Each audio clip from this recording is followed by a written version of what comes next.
तो आज की जो हमारी क्लास है ये हिस्ट्री की क्लास 11th की फर्स्ट चैप्टर की सेकंड क्लास है, जिसमें हम मेसोपोटामिया वाला चैप्टर डिस्कस कर रहे थे। और स्टार्टिंग के जो 14 पेज थे ऑलमोस्ट हमने कर लिए थे।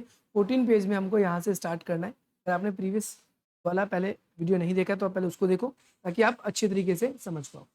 मेसोपोटामिया में जो लेखन कला थी, मेसोपोटामिया में जो लेखन कला थी वो कौन सी थी? कीलाकार।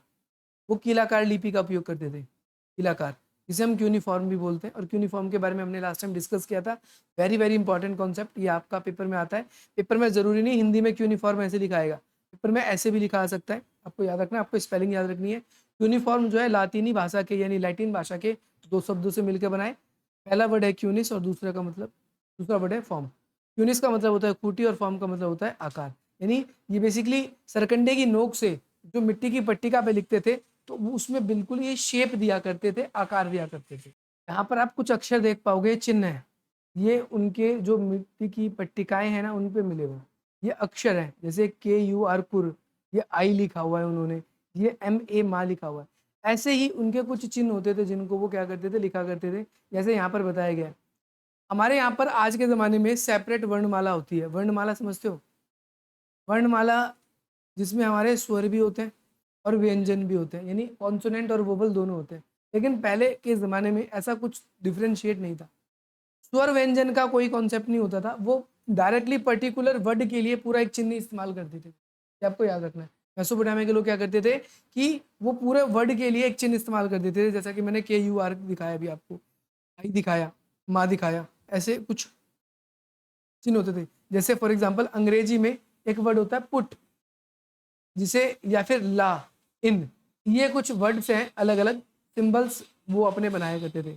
मेसोपोटामिया के जो लिपक थे उन्हें सैकड़ों चिन्ह सीखने पड़ते थे, क्योंकि हर एक वर्ड के लिए एक चिन्ह होता था। क्या होता था? चिन्ह। जैसे कि आप यहाँ पर देख भी पा रहे हो, तो आप देखोगे पर्टिकुलर, जैसे ये चिन्ह है ये किसके लिए? से के लिए। ये KUR कुर, कुर को ऐसे लिखेंगे वो, तो पर्टिकुलर चिन्ह ही दिए गए हैं इस चीज के लिए, वर्ड्स के लिए। तो उनको बहुत सारे सैकड़ों चिन्ह सीखने पड़ते थे। और गीली मिट्टी को सुखाकर पहले उस पर लिखना होता था। मतलब जो स्लेट बनाई हमने, उसके बाद गीली मिट्टी लगा दी उसके ऊपर, चिकनी मिट्टी, अब उस पर लिखना होता था। क्योंकि मिट्टी सूख जाएगी और लिख नहीं पाएंगे तो वो तो पक्की हो जाएगी, फिर उसमें हम कुछ चेंजेस नहीं कर सकते। तो लेखन कार्य का जो काम था वो बहुत ही सावधानी से करना होता था। कहीं गलत चिन्ह बना दिया तो कुछ गलत समझ सकते हैं मीनिंग उसका। क्योंकि आज के ज़माने में तो हमारे पास इरेजर होती है, रबड़ होती है। जैसे मैं आपके सामने पढ़ा रहा हूँ, मैं कुछ लिख रहा हूँ, गलत लिख दिया तो मैं इसको इरेज कर सकता हूँ, मैं इसको ठीक कर सकता हूँ। लेकिन मिट्टी की जो पट्टिका होती थी उस पर अगर कुछ गलत हो गया तो हो सकता है उसके लिए पूरी की पूरी पट्टिका जो है उसी को बदलनी पड़ जाए। तो मेसोपोटामिया में जो भी लोग लेखन का कार्य करते थे वो बहुत कुशल होते थे। और इसीलिए इस काम को लिखना, जैसे लिखने का जो काम होता है, जैसे आज के ज़माने में आप देखोगे सब लोग पढ़े लिखे होते हैं, व्हाट्सअप, फेसबुक, अलग अलग सोशल मीडिया प्लेटफॉर्म्स को यूज़ करते हैं। लेकिन पहले इंडिया में भी एक ऐसा ज़माना था, बात इंडिया की तो नहीं हो रही, लेकिन पहले पुरानी फिल्मों में देखा होगा, गाँव में एक आधे पढ़े लिखे कुछ एक लोग होते थे। और जो कुछ एक लोग पढ़े लिखे होते थे वो क्या करते थे, अगर आपको अपना संदेश कहीं भिजवाना है तो आपसे संदेश लिखने के लिए पैसे लेंगे, और कल को संदेश आपको पढ़ना है तो उस संदेश को पढ़ने के भी पैसे लेंगे। पहले ज़माने में ऐसे लोग हुआ करते थे। आप 12th क्लास में आओगे तो ऐसे ही संवदिया नाम का एक चैप्टर है हिंदी का, उसमें आप देखोगे पहले ज़माने में ऐसा होता था। तो मेसोपोटामिया में जो लोग लिखने का काम करते थे ना वो बहुत महत्वपूर्ण थे। शायद वो लिखने के भी पैसे लिया करते थे। आ रही बात समझ में? क्योंकि अक्षरों का ज्ञान होना बहुत ज़रूरी है। अब बात करते हैं साक्षरता। साक्षरता से आपसे एक क्वेश्चन बनेगा पेपर में कि भाई मेसोपोटामिया के जो लोग थे, मेसोपोटामिया के वो लोग पढ़े लिखे क्यों कम थे? या तो पेपर में पढ़े लिखे के लिए आपके लिए साक्षर वर्ड होता है, साक्षर कम क्यों थे, या तो ये लिखाएगा, या कम पढ़े लिखे क्यों थे ये लिखाएगा क्वेश्चन। तो रीजन आप इसका बोलेंगे कि भाई ऐसा बहुत सारे रीजन थे जिसकी वजह से मेसोपोटामिया के लोग क्या थे, कम पढ़े लिखे थे।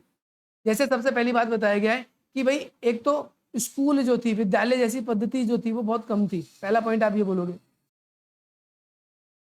मेसोपोटामिया के जो लोग थे वो कम पढ़े लिखे थे। आपसे पेपर में 4 नंबर का क्वेश्चन आता है। ये पहला रीजन बोलोगे कि मेसोपोटामिया में विद्यालय जैसी जो संस्थाएं थी वो बहुत कम थी। दूसरी बात, शिक्षा जो थी खर्चीली व्यवस्था थी। खर्चीली व्यवस्था होने की वजह से जो भाई खर्च को अफोर्ड कर सकता होगा वही तो अफोर्ड करेगा, वही तो पढ़ेगा। दूसरा रीजन ये था। तीसरा रीजन बात करेंगे, मेसोपोटामिया में जो सभी को पढ़ने लिखने का अधिकार भी नहीं था। जो बड़ी जाति के लोग थे, जो थोड़े से सम्राट वर्ग के थे, अमीर थे, प्रभावशाली लोग थे, वही लोग पढ़े लिख सकते थे। और तीसरी बात अभी आपने देखा कि मेसोपोटामिया में जो वर्ड थे उसके लिए बकायदा एक चिन्ह होता था, और उन चिन्हों को समझना सबकी बस की बात नहीं होती थी, हर कोई इसीलिए पढ़ लिख नहीं पाता था। ये 4 रीज़न आपको याद रखना है, ये कहीं लिखा नहीं है, लेकिन आप चारों के चारों ये निकाल के वीडियो में से लिख लोगे, ये पेपर में क्वेश्चन आता है। अब ये क्वेश्चन आता है कि भाई जो मिट्टी की पट्टिका है आखिर लिखवाना कैसे शुरू हुआ, इसका इतिहास क्या है। पेपर में ऐसा आएगा कि मिट्टी की पट्टिका लिखवाने का इतिहास क्या है या कब से इसको लिखवाया गया। तो आपको याद रखना है, एक शासक है जिसका नाम है एन मरकर। इसने अपने शहर में सुंदर मंदिर सजाने के लिए लार्ज वर्द होता है मणि, जो सुंदर मोती की तरह होता है, उस और बहुमूल्य रत्न मंगवाना चाहता था। इसके यहाँ नहीं मिलती थी। एक राजा था एन मरकर, ये चाहता था कि भाई अपने यहाँ पर एक सुंदर मंदिर बनवाऊं, उसके लिए भाई सुंदर पत्थर चाहिए, सुंदर नक्काशी करने के लिए और चीजें चाहिए, तो ये मंगवाना चाहता था। तो इसने क्या किया, अपना एक दूत, दूत का मतलब होता है सेवक, उसने अरट्टा नाम का एक दूत था, इसने दूर देश भेजा और कहा जाओ वहां से आप क्या करो, लाजवर्द मणि और सुंदर सुंदर मन के मांग के लाओ, ताकि हम मंदिर में उसको लगाएं और सुंदर दिखे। अब अरट्टा उसके आदेश का पालन करता है, अरट्टा जाता है, उसने कई रातें पार करी, कई दूर की यात्राएं करी। उसने बताया वह रातों रात चांद की रोशनी में चलता, आदेश का पालन किया, चलता गया। वो उसने ऊंचे ऊंचे पहाड़ लांगे और अंत में एक सूसा नाम की जगह पर पहुंचा। कहाँ पर पहुंचा, ध्यान रखना ये जगह का नाम है सूसा, नाम बड़े कंफ्यूज करते हैं। अब वहां पहुंचा और वहां के राजा को कहा कि भाई हमारे राजा का आदेश है, आप क्या करो, हमें लाजवर्द मणि और मन के दे दो, नहीं तो हमारा राजा क्या करेगा, आप पे आक्रमण करेगा। पहले तो आग्रह करता है कि जी हमको दे दो, तो राजा मना कर देता है, नहीं मिलेगा। वो कहता आप नहीं दोगे तो हमारे राजा क्या करेंगे, आक्रमण कर देंगे। इसने देने से मना कर दिया, ये गया वापस। फिर वहां पर उन्होंने कहा कि नहीं तुम बोल के अगर दिया नहीं तो हमला कर देंगे। फिर वापस आता है बोलने के लिए, फिर यहाँ से बोलते कोई बात नहीं कर लो हमला, फिर वापस जाता है। ऐसे आने जाने का प्रोसेस इसका लगा रहता है, और इस बीच में जो एन मरकर ने जो संदेश दिया था वो संदेश वो भूल जाता था। तो भी फिर अब एन मरकर बड़ा परेशान, यार इसको मैं संदेश बताता हूँ, ये संदेश पहुंचाए क्या, उससे पहले ही भूल जाता है। ये तो बड़ी दुविधा वाली बात हो गई। तो क्या करना चाहिए फिर, इस तरीके से जो आपका एन मरकर था उसने क्या किया, मिट्टी की पट्टिका तैयार करवाई, और कहा जाता है उसके बाद से ही मिट्टी की पट्टिका बनाने की जो परंपरा थी वो चलने लगी, और लोग सामान्य तौर पर कुछ बातों को याद करने के लिए, हिसाब किताब लेन देन के लिए मिट्टी की पट्टिकाएं बनानी इन्होंने शुरू कर दी। समझ में आ गई मेरी बात, किसी को कोई समस्या, कोई समस्या नहीं रहनी चाहिए।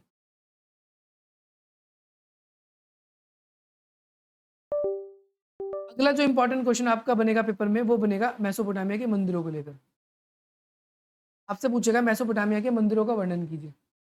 तो पहली बात तो इनके मंदिरों के बारे में जब आप बताओगे तो मंदिर जो थे 4 दीवारी में बनाए जाते थे। पहले मंदिर का जो आकार था वो छोटा होता था, और उसके अंदर गर्भगृह होता था। गर्भगृह का मतलब समझते हो, गर्भगृह का मतलब अंदर जो मेन भगवान देवी देवता जो भी थे उनकी पूजा होती थी। आज के जमाने में तुम देखोगे मंदिर बहुत बड़े बड़े बनाए जाते हैं, भव्य बनाए जाते हैं। मंदिर की देवता तो छोटी जगह पर रहते हैं, लेकिन वो मंदिर बहुत विशाल बनाया जाता है ताकि एक साथ बहुत सारे लोग आ सकें। बनाए जाते हैं ना बड़े बड़े मंदिर। लेकिन यहाँ पर बताया गया है कि लोग जो पहले जमाने में मंदिर बनाते थे वो छोटे बनाते थे, छोटा मंदिर होता था और छोटा सा देवालय होता था, और वो कच्ची ईंटों का बना होता था। मंदिर हो सकता है अलग अलग देवी देवताओं का होता था। जैसे अब यहाँ पर देवी देवताओं के बारे में पेपर में एमसीक्यू में भी आता है, इंपॉर्टेंट है। जैसे वो चंद्र देवताओं को पूजा करते थे। किस देवता को पूजते थे, चंद्र देवता को। और एक इनन्ना थी, कौन थी, इनन्ना, ये प्रेम की देवी थी। एमसीक्यू में क्वेश्चन आता है प्रेम और युद्ध की देवी कौन थी, तो इनन्ना थी। और किस देवता को पूजते थे, चंद्र देवता को। मंदिर का आकार कैसा होता था, छोटा कमरे की तरह होता था। मंदिर की मूर्ति गर्भगृह में होती थी। इसके साथ साथ मंदिर को बनाने के लिए कच्ची ईंटों का इस्तेमाल किया जाता था। आपने अब तक ये देखा, मंदिर के बाहर देखो, मंदिर को कच्ची ईंटों से बनाया जाता था, साथ ही साथ में उसके सामने खुला होता था, थोड़ा सा आंगन होता था, उसके चारों ओर थोड़े से कमरे टाइप के बने होते थे। जो मंदिर वाला कमरा होता था वो बाकी जगहों से थोड़ा सा अलग दिख जाता था, खुद ही कि भाई मतलब ये चीज अलग है। और मंदिरों को देवताओं का घर भी माना जाता था। अब भाई आपको ये तो पता चल गया किस देवता को पूजते थे, थोड़ा बहुत आपको मंदिर का स्ट्रक्चर भी पता चल गया, क्योंकि घर ज्यादा बड़े होते नहीं थे तो मंदिर भी ज्यादा बड़े नहीं होते थे। अब ये सबसे इंपॉर्टेंट है, वो पेपर में आता है मंदिर के बारे में, तो आपको ये पॉइंट भी लिखना है कि वो देवी देवताओं की पूजा के लिए क्या क्या चढ़ाते थे। तो पहली बात तो वो दही चढ़ाते थे, अनाज जो भी उगाते थे, अनाज, अन्न, मछली भी चढ़ाते थे। बोलोगे मछली चढ़ाते थे, भगवान तो नॉन वेजिटेरियन होते हैं। परंतु आपने देखा होगा हिंदू माइथोलॉजी में भी कई देवी देवता हैं, उनको बलि चढ़ाई जाती है, चाहे वो बकरे की हो, भैंस की हो, ऐसे होता है। तो ये हिंदू देवी देवता तो नहीं थे यहाँ पर, लेकिन यहाँ पर भी मछली चढ़ाने की परंपरा थी। अब आप बोलोगे मछली क्यों, कुछ और नहीं चढ़ाते थे? मछली की जो हड्डियां हैं, हड्डियां बोलोगे भैया मछली में तो कांटे देखे, तो बीच वाली जो हड्डी होती है उसको हड्डी कहा गया, जो मोटे कांटे होते हैं। ठीक है भाई, जो मछलियां खाते हो तो आपको पता होगा, नहीं खाते हो तो आप गूगल पे देख लोगे, आपको दिख जाएगा, कार्टून वगैरह में भी दिख जाता है। तो उनकी जो हड्डियां हैं वो मंदिरों के फर्श पर मिली है, जमी हुई मिली है परत। जैसे आप कोई भी चीज चढ़ाते हो, जैसे आज के जमाने में तो भाई पत्थर के शिवलिंग बनते हैं, पहले जमाने में मिट्टी की चीजें ज्यादातर बनती थी, फरस वरस जो है उसके आसपास। तो इंसान जो भी चढ़ाता था ना, वो उस पर एक परत जमती जाती है, परत जमती जाती है। तो उसको देखने के बाद में आज के ज़माने में पता चलता है कि वो लोग शायद मछली की हड्डियों की परत मिली है, तो उससे पता चला है कि शायद वो लोग मछलियां भी मंदिरों में चढ़ाते थे। आराध्य देव यानी जिनकी वो पूजा करते थे, वो खेतों में भी होते थे, मतलब खेतों में भी माने जाते थे, और मत्स्य क्षेत्र में भी यहाँ मछली पालन करते थे। पशुधन भी, यानी पशुओं की भी पूजा किया करते थे, यानी पशुओं को भी स्वामी माना जाता था, क्योंकि वो सब उनकी इनकम का सोर्स था। क्या था? इनका मानना था कि अनाज इनकम का सोर्स है, मछली भी इनकम का सोर्स है, तो वो उन्हीं को क्या करते थे, चलाते थे। आगे बात समझ में ये नहीं आई? तो ये मंदिरों के बारे में क्वेश्चन आएगा, आपको ध्यान रखना है। अब लेकिन आने वाले समय में मंदिर का इतना ही कॉन्सेप्ट है, मंदिर वाला इतना ही आएगा पेपर में, आपको और नहीं लिखना, मंदिर का कॉन्सेप्ट खत्म।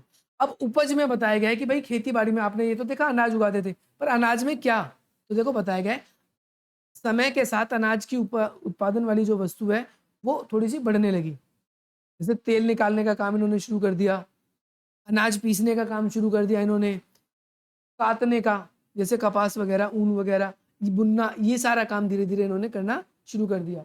और ये सब काम उनके परिवार के लोग ही करते थे। व्यापार बढ़ने लगा धीरे धीरे, दूसरे जगहों से भी ये संपर्क साधने लगे। देखो जमीन इनकी बहुत उपजाऊ थी, आपको बताएं, जो नदियों के किनारे होता है वो तो उपजाऊ था, ये दो नदियों के बीच में था मेसोपोटामिया, एक दजला और एक फरात। तो जमीन तो उपजाऊ थी, लेकिन फिर भी कई बार खेती बाड़ी करने में इनको संकट आता था। संकट क्या आता था, कई बार बारिश ज्यादा आ गई तो फसल खराब, कई बार बारिश नहीं हुई तो फसल खराब। हाँ, तो फसलों को डुबो भी देते थे कई बार, और कभी कभी धाराएं अपना रास्ता बदल देती थी। जैसे फॉर एग्जाम्पल नदी इधर बह रही थी, अब यहाँ हमने खेत बना रखे थे, नदी यहाँ नहीं बह के यहाँ बहने लगी। धाराएं कैसे बदल जाती है, जब नदी आती है ना तो अपने साथ मलबा, कीचड़, गाद सब लेकर आती है। और मलबा जब अब कभी कभी बारिश में ज्यादा मलबा आया, तो मलबा आते आते यहाँ जम गया। सीधी सी बात है, नदी इधर बहती थी तो पहले तो इधर ही बहेगी, मलबा अपने साथ लाके यहाँ जम गई। अब पानी इधर नहीं जा पा रहा, तो पानी कहीं ना कहीं तो जाएगा, तो वो इधर बहने लगता था। ठीक है, कोई समस्या है किसी बच्चे को यहाँ तक? कोई समस्या नहीं। अब ये लोग पशुपालन भी करते थे और खेती बाड़ी भी करते थे। मेसोपोटामिया के लोग, जरूरी नहीं कि हर बार खेत में अच्छी उपजाऊ हो, कई बार उपजाऊ अच्छी नहीं होती थी, जिसकी वजह से कई बार ये क्या करते थे कि अपने उत्पादन स्तर को बनाए रखने के लिए दूसरे क्षेत्रों पर ये आक्रमण करते थे। आक्रमण करने का मतलब है हमला करते थे। इनकी लंबे लंबे समय तक लड़ाइयाँ चलती थी, और लड़ाई की जो हेड होता था वो मुखिया करता था, मुखिया होता था इनका हेड, जो अपने साथी और संबंधियों को लूट का माल बराबर बराबर बांटता था। मैंने बताया जब इनकी खेती बाड़ी अच्छी नहीं होती थी तो ये हमला करते थे दूसरों के ऊपर, और वहां पर हमला करके उनसे लूट लेते थे, और लूटने के बाद में मुखिया की जिम्मेदारी होती थी कि भाई सबको बराबर बराबर या जिस भी हिसाब से बांटना है ये मुखिया डिसाइड करे। कई बार जो लोग हार जाते थे युद्ध में, उनको बंदी बना लेते थे, यानी गुलाम बना लेते थे, और अपने साथ ले जाकर उन्हें अपने चौकीदार, खेतों में काम करवाना, नौकर बनाना, इस तरीके से भी करते थे। तो कई बार हमले इसलिए भी होते थे, हमले इसलिए भी किए जाते थे ताकि वो अपना काम क्या करवा सके, निकलवा सके। आगे बात समझ में? परंतु जरूरी नहीं है जो युद्ध का मुखिया है वो सचमुच का मुखिया है। युद्ध में मुखिया ऐसे पर्सन को बनाया जाता था जो युद्ध कला में अच्छा हो, और वास्तव में मुखिया जो सबको निर्णय लेना, वो मुखिया कई बार अलग भी होते थे। आपको ये भी बात याद रखनी है। आगे बात समझ में? मुखिया ने अपनी कीमती भेंट देवताओं पर अर्पित करना शुरू कर दिया। यानी मुखिया क्या करते थे, कई बार जो भी लूटते थे तो देवताओं को भी चढ़ाते थे। उनका मानना है देवी देवताओं की हम पे कृपा है, इसीलिए हमें सफलता मिल रही है। और इसके लिए कई समुदाय ने सुंदर मूर्तियां भी बनाई। यानी देवता को चढ़ाने का मतलब भगवान आके हमसे पैसे थोड़ी ले जाएंगे। हमको सफलता मिली तो हमने क्या किया, मंदिर का रिपेयर करवा दिया, मंदिर को थोड़ा सा और बड़ा बनवा दिया। ठीक है, इस तरीके से ये लोग क्या करते थे, करते। ठीक है भाई, मुखिया के बारे में भी थोड़ा बहुत आपको पता चल गया। अब एक एक बात आपसे पेपर में पूछा भी जा सकता है, उरुक नगर के बारे में, ये कितने हेक्टेयर में फैला हुआ था? ये 250 हेक्टेयर में फैला हुआ था उरुक नगर। ये कब की बात हो रही है? ये 3000 ईसा पूर्व की बात हो रही है। वहीं एक बात बता रहा है मोहनजोदड़ो, मोहनजोदड़ो हमारी सिंधु नदी का, भारत का है, क्योंकि इनका व्यापार भारतीयों से भी होता था, सिंधु नदी के बारे से भी होता था। तो जो उरुक नगर था वो मोहनजोदड़ो से, हमारा मोहनजोदड़ो जो हमारे यहाँ पर हड़प्पा सभ्यता मिली है, उसमें सब हड़प्पा सभ्यता में कितनी सारी जगह, आप 12th क्लास में पढ़ोगे, हड़प्पा है, मोहनजोदड़ो है, कालीबंगन है, लोथल है, धोलावीरा है, नागेश्वर है, बालकोट दीजिए, ऐसी बहुत सारी जगह है जो भारत में पाई गई। लेकिन उसमें सबसे ज्यादा विकसित जो है वो मोहनजोदड़ो था। मोहनजोदड़ो से भी बड़ा था, दुगना बड़ा था, कौन? उरुक। याद रखना है, मोहनजोदड़ो से भी कितना बड़ा था? दुगना बड़ा था, कौन? उरुक। ये आपको याद रखना है। उरुक नगर की चारों तरफ से क्या की गई थी? प्राचीर बनाई गई थी। प्राचीर का मतलब होता है दीवार या किलेबंदी। चारों तरफ से हमला ना हो उरुक के ऊपर, इसीलिए इन्होंने चारों तरफ से क्या कर रखा था? दीवार बना रखी थी। और बताया गया है लगभग 4200 ईसा पूर्व से 400 ईसा पूर्व तक वो दीवार बना रहा था। उसके बाद दीवार भाई रिपेयर नहीं हुई तो दीवार क्या होगी? एक समय के बाद पुरानी हो जाएगी, गिरने लगेगी, टूटने लगेगी। तो देखो 3000 ईसा पूर्व के करीब तो बता रहा है, 3000 ईसा पूर्व के पास बता रहा है कि जो उरुक नगर है वो 250 हेक्टेयर का था। लेकिन जैसे ही 200 साल और आगे आए हम, कितने साल, ज्यादा नहीं 200 साल, तो ये 400 हेक्टेयर तक फैल गया, यानी 150 हेक्टेयर बढ़ गया। बढ़ने का मतलब ये ताकतवर हो गया, इसने अपना विस्तार कर लिया। आगे बात समझ में कि नहीं आई? उरुक नगर के बारे में 2 हेक्टेयर बताए गए, एक 2800 ईसा पूर्व का जब वो 4000 हेक्टेयर का बन जाता है, एक 3000 ईसा पूर्व का जब वो 250 हेक्टेयर का था। ये दोनों याद रखना, क्योंकि आपने अभी ये पढ़ा था कि ये लोग युद्ध करते रहते थे। तो युद्ध करने का मतलब क्या था? अगर आपने सामने वाले को हरा दिया तो उसकी क्षेत्र पे भी आपने क्या कर लिया? कब्जा। और उसका क्षेत्र भी किसका हो गया? अब आपका हो गया। ये लोग क्या करते थे कि भाई कृषि, देखो यहाँ पर बताए कि भाई जो भी लोग युद्ध में गुलाम बनाए जाते थे उन्हें उनके लिए सेवा देनी पड़ती थी। इसके अलावा जो लोग हमारे साम्राज्य में रहते थे उन लोगों को भी अपने राजाओं को टैक्स देना पड़ता था। क्या देना पड़ता था? अब इसके बदले में राजा उनकी खेतों को, उनकी जमीनों को, उनको सुरक्षा प्रदान करते। आगे बात समझ में? वही सैकड़ों ऐसी सूचियां मिली हैं जहां पर काम करने वाले लोगों के नाम के आगे उनको क्या दिया जाता था बदले में? अनाज दिया जा रहा है, कपड़ा दिया जा रहा है, तेल दिया जा रहा है, ये मात्रा लिखी होती है। जैसे आज के ज़माने में लोग राशन लेने जाते हैं तो राशन की पर्ची पे उनको लिखा होता है कि भाई इतना किलो अनाज मिला, ये मिला है। ऐसे जो लोग पहले मजदूर करते थे तो उनको मजदूरी के रूप में, पहले जैसे रुपया रुपया तो चलता नहीं था, तो अनाज दे दिया, कपड़े दे दिए, मटके दे दिए, ऐसी चीज़ें उनको देते थे। और बताया गया है कि मंदिर के निर्माण बनाने में 1500 आदमी ने 5 साल तक, एक दिन रोज सबने 10-10 घंटे काम किया तो 1500 आदमी लगे और 5 साल तक काम चला। यानी मंदिर बनाना भी छोटा मोटा काम नहीं था। इतने भी ज़्यादा छोटे मंदिर नहीं होते थे, ऐसा आप समझ लो, क्योंकि पहले ज़माने में तकनीकें नहीं थी, जितना काम होता था सारा का सारा हाथ से होता था। ठीक है, इसके बारे में इतना ही बताया गया। अब यहाँ पर ये देख रहे हो ना, ये मोहर है, मोहर है, सील।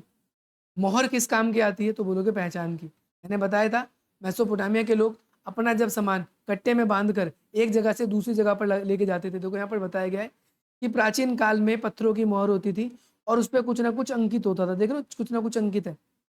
अब क्या होता था कि जब कोई व्यक्ति अपना सामान, देखो लिखा हुआ है कि भाई जब कोई व्यक्ति अपना सामान भिजवाया करता था तो वो क्या करता था? कट्टे के ऊपर गीली मिट्टी का लेप लगा देता था और ये जो मोहर होती थी वो उस पर घुमा देता था। या तो गोल मोहर होती थी या फिर ऐसे वाली मोहर होती थी। इससे क्या होता था कि भाई इस प्रकार उस पर चित्र बन जाता था। और ये जो मोहर है सिर्फ राजाओं के पास या जिस व्यक्ति की है उस पहचान उसके पास होती थी। अगर कोई इसको खोलने की कोशिश करता तो क्या होता? पता चल जाता। और इस मोहर पे क्या होता था? कई बार मालिक का नाम लिखा होता था, उनके इष्ट देवता के नाम लिखा होता था, या फिर उन किस लिए इसको यूज किया जा रहा है वो लिखा होता है। जैसे आजकल तुम देखोगे हमारे प्रिंसिपल स्कूल में मोहर यूज करते हैं तो उस पर लिखा होता है वाइस प्रिंसिपल, उसका नाम लिखा होता है, स्कूल का नाम, तो उसकी पहचान है ही सिग्नेचर किसके है उस पर जो होगी। तो ऐसे ही व्यापारियों के, जैसे बताया गया किसी कपड़ों की गठरी पर या बर्तनों की चिकनी मिट्टी से मुंह पे लेप लगा देते थे और मोहर घुमा देते थे।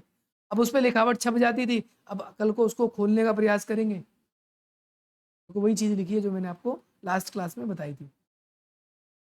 अब मेसोपोटामिया के लोग शहरी जीवन में जीते थे, मैंने आपको ये बताया था। मेसोपोटामिया की सबसे बड़ी विशेषता थी कि शहरी थी। शहरी जीवन क्या होता है? वहाँ पर शहर होता है जहाँ पर व्यापार ज़्यादा होता है, जहाँ पर जनसंख्या ज़्यादा निवास करती है, जहाँ लोग सभ्य रूप से रहते हैं, जहाँ ज़रूरत की सारी चीज़ें प्राप्त हो जाती है। आ रही बात समझ में? तो मेसोपोटामिया में कई सारे कानूनी दस्तावेज मिले। कानूनी दस्तावेज का मतलब है नियम। जैसे उत्तराधिकारी के मामले में नियम था, पुरुष ही उत्तराधिकारी बनते थे यहाँ पर ज़्यादातर।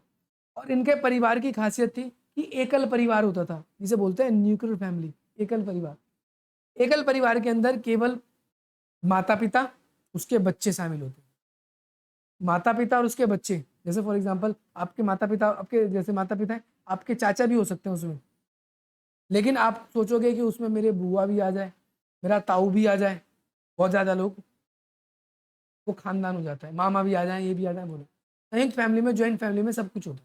एक फेविकॉल का ऐड देखा है, तुलसी में पानी डाल दिया क्या तो पूरा गांव, पूरा, मैंने नहीं डाला, बुआ से पूछो, उससे पूछो, फिर उससे पूछो, कितने सारे लोग आ जाते हैं। राजस्थान का ऐड है वो, टीवी में आप यूट्यूब पे भी देखोगे तो आपको दिख जाएगा कि बहुत ज़्यादा लोग उसमें दिखने लगते हैं उसमें ऐड। तो यहाँ पर आपको ध्यान रखना है, एकल परिवार पेपर में 1 नंबर में भी आता है। तो एकल परिवार में क्या होता है? अक्सर माता पिता और उसके बच्चे आते हैं। माता पिता यानी पिता जो होगा वो उसका मुखिया होगा और उसके द्वारा लिए गए निर्णय सबको मानने होंगे। विवाह के समय में भी पिता की ये निर्णय बहुत महत्वपूर्ण माना जाता है। और अगर पिता करनी होती है, जैसे शादी करना होता है किसी को फॉर एग्जाम्पल के तौर पे, तो वधू जो होती है उसे माता पिता विवाह की अपनी सहमति जब देते हैं तो तभी, यानी माता पिता जब आपकी शादी के लिए सहमत होंगे तभी आपकी शादी होगी, अनलेस अदरवाइज आपकी शादी नहीं होगी।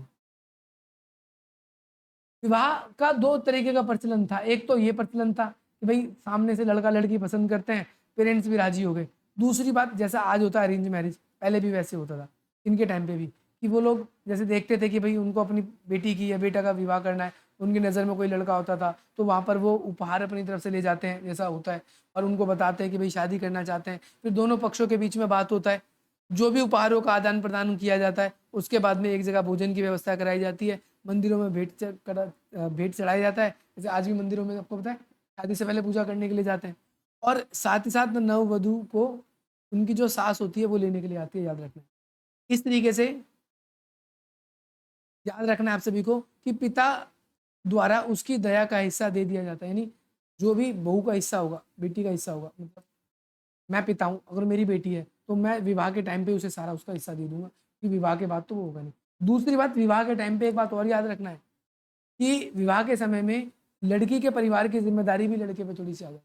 तो अपना परिवार तो देखना ही देखना है, जरूरत पड़ेगी अगर लड़की के घर में कोई नहीं है तो उसको लड़की का घर वालों का भी देखना है। ये चीज़ इसमें बताया गया है। आगे बात समझ में? कोई समस्या तो नहीं किसी बच्चों को? अब बहुत इंपॉर्टेंट क्वेश्चन आएगा जो पेपर में आता है, उर नगर के बारे में 8 मार्क्स का क्वेश्चन आता है। एक उर नगर के बारे में आता है, एक मारी नगर के बारे में, कंफर्म है इन दोनों के बारे में आता है। उर को सोचो कि कोई झुग्गी झोपड़ी का इलाका है जहाँ गलियां सीधी नहीं थी, इतनी भी चौड़ी गलियां नहीं थी कि यहाँ पर कोई बैलगाड़ी जा सके, बैलगाड़ी चली भी नहीं जा पाती थी, इतनी पतली पतली संकरी गली होती थी। इनमें सामान खच्चरों पे लाद के ले जाया जाता था। देखो बताया गया है, उर नगर का अवलोकन करेंगे। उर नगर में सबसे पहले खुदाई की गई, और उर नगर जो है मेसोपोटामिया का एक ऐसा नगर था जहाँ पर खुदाई लगभग 1930 के दशक में हुई। यहाँ की गलियां टेढ़ी मेढ़ी थी, बहुत संकरी थी, मतलब बहुत पतली थी, यहाँ पर बैलगाड़ी भी नहीं जा सकती थी। इसीलिए जो भी सामान, अनाज, बोरा या ईंधन, लकड़ी, कुछ भी ले जाया जाता था तो वो गधों पर, खच्चरों पर लाद कर ले जाया जाता था। इनकी गलियां कैसी होती थी? पतली होती थी, घुमावदार होती थी, और इस वजह से गली पतली थी, इसीलिए इन्होंने नालियां भी नहीं बना रखी थी। और नालियां ना बनाने की वजह से 2 प्रॉब्लम थी, ये घर का सारा कचरा जो भी होता था बाहर फेंकते थे, और लगातार जब घर का कचरा बाहर फेंकोगे तो क्या होगा? गलियां ऊंची हो जाएंगी, और इन्हें समय समय रहते हुए अपनी दहलीज को क्या करना पड़ता था? ऊंचा। दहलीज का मतलब तो समझते हो, घर की चौखट होती है, जहाँ दरवाजा होता है, उतरने चढ़ने की जो सीढ़ियाँ बनी होती है आपकी, उसको ऊंचा करना होता था। 2 मान्यता थी इनकी। पहली मान्यता ये थी कि ये लोग क्या करते थे कि भाई दरवाजे के सामने दरवाजा नहीं होना चाहिए। जैसे ये घर मेरा हो गया और यहाँ आपका घर है, तो यहाँ मेरा डोर है तो ठीक इसके सामने आपका डोर नहीं होना चाहिए। अगर यहाँ पर मेरा डोर है एग्जाम्पल के तौर पे, आपका डोर इस तरफ होना चाहिए। ये अशुभ मानते थे, अशुभ होगा भी, दरवाजे के दरवाजे होगा, तुम कोई कचरा यहाँ फेंक दोगे, ये कचरा यहाँ, क्योंकि मेरे घर के आगे कचरा फेंक दिया, लड़ाई हो जाती है, तो अशुभ इस वजह से भी माना जाता था। दूसरी बात, पतलियाँ थी गली, बहुत पतली थी, तो नालियाँ बना नहीं पाए, तो इन्होंने, अब भाई सीधी सी बात है, लोग रहते हैं, नहाएंगे धोएंगे, कपड़े धोएंगे नहाएंगे, पानी कहाँ जाएगा, तो इन्होंने घर में हौज बना रखे थे। हौज का मतलब कुएं जैसे, उसी उसी के अंदर सारा का सारा क्या होता था, पानी जाता था। आ रही है बात समझ में? सारा का सारा पानी उसी में जाता था, हौज के अंदर। क्लियर है?